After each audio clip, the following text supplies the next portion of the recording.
Hey Boogie Tube, welcome back to our vlog. So today we're going into this like creepy old nasty building. Like look at the nasty ground, all of that. Ugh. So we're about to go in here and see what it is. You know, we do our weekly adventures. There are a couple people here, but they're strange. Like, they don't really talk, because they just look at us and think we're weird. So we're just about to walk down. We're going to show you where we are. Like, what are these colors? I think we should just walk. Jasmine, this is like a creepy door. I think we should... It's so dark. Make sure you hold the... Oh, Jasmine. Jasmine.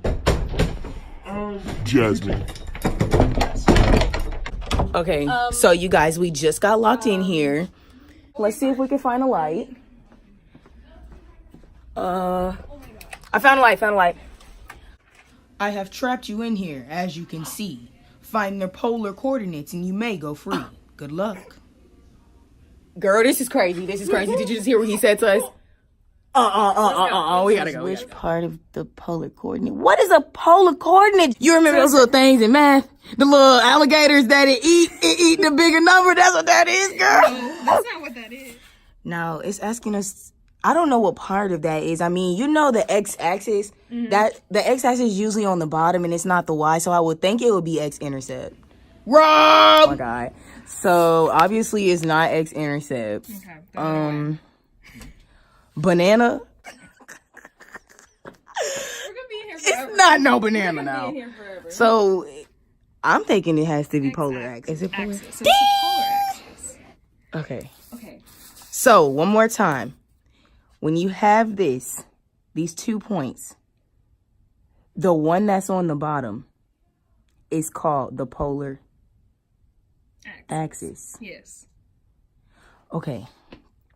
Think x-axis, polar axis. Think x-axis, polar axis. All right. Obviously, the door did not open. We're not hearing anything. Oh, no, don't take that door. Let's look in here. No, Jasmine!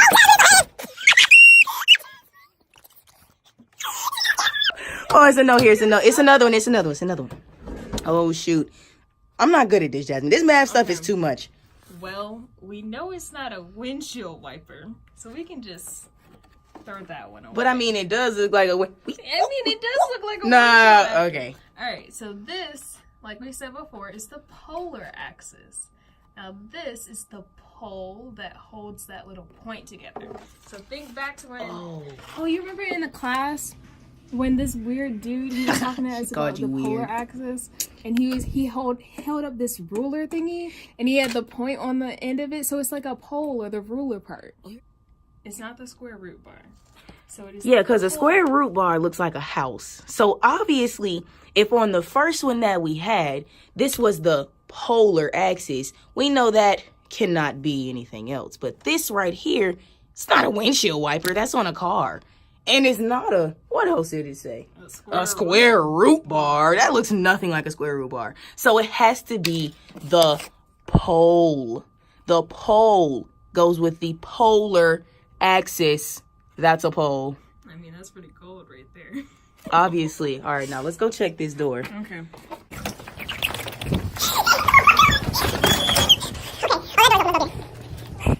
Bro, literally, I cannot. Jasmine.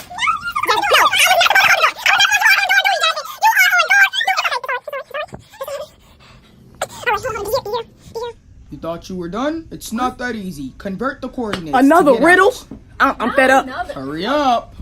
So we're walking into this room right here. Oh, okay. This is creepy. This is insane. Oh, okay. It's a clue. Oh, shoot. It's another problem. What is that? Polar axis. Or polar coordinate to Cartesian plane. That's what the C is. Oh. So you know that X, Y, that little plane that we do? Okay. I'm ready for this. All right. Now, how do I approach this problem? So first, you got to make sure that your calculator is straight, because you don't want it in degrees and you're using the unit circle. You don't want that. You want it to be in radians. So the first one is like our X part of the coordinate, right? Mm-hmm. So we move to the right 3 places. And then we move like right about there And that will be our 3 5 pi over 6.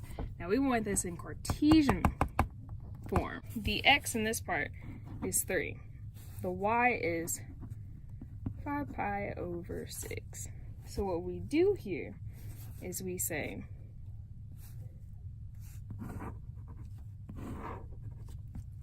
three cosine 5 pi over 6, and then 3 sine of 5 pi over 6. Now remember that the cosine is for x, the sine is for y. Okay? It's very important. I mean, I guess that's just something that you're gonna have to remember, because what? Because you know, like when we did those little, I don't know, little triangle stuff. We are running out of time. He's about to lock us in here forever, Jasmine. I'm sorry. It's just, I'm hungry. Zaxby's is a thing. So, you see how I put that in that calculator? Just like that. Then I push enter, and what do I see? I see negative 2.59. Now, rounded, this would be negative 2.6. So that is the x point, or x part of it, the coordinate. So now I do the same thing, but I just make this sign. Bam. It's 1.5. Come on, dude, let me out. I did it. you have now made it to the puzzle. You will put the pieces together and plot the coordinate. Hey guys, I guess this guy has us like putting this puzzle together. So right now, go Jasmine, go idea, go Jasmine, go idea. Because of course. Yeah, because you just move over 2, because it's a positive 2. So we're moving over to the right. And we have to go down 45 degrees. Not Oh, we're going down because Yeah. it's a negative sign. So when we're making our revolutions, it's not a full revolution because it's only 45 degrees. A full revolution is 360 degrees. Yeah. 45 degrees on the unit circle, we would end up somewhere. You've been listening to me. I mean, I can't. I feel like a problem. This has been a crazy day. Like, I don't even know what I need, but that was scary. Like, I was just forced into doing math with some polar coordinates, and I'm fed up. So, Let's go. like and subscribe. Bye.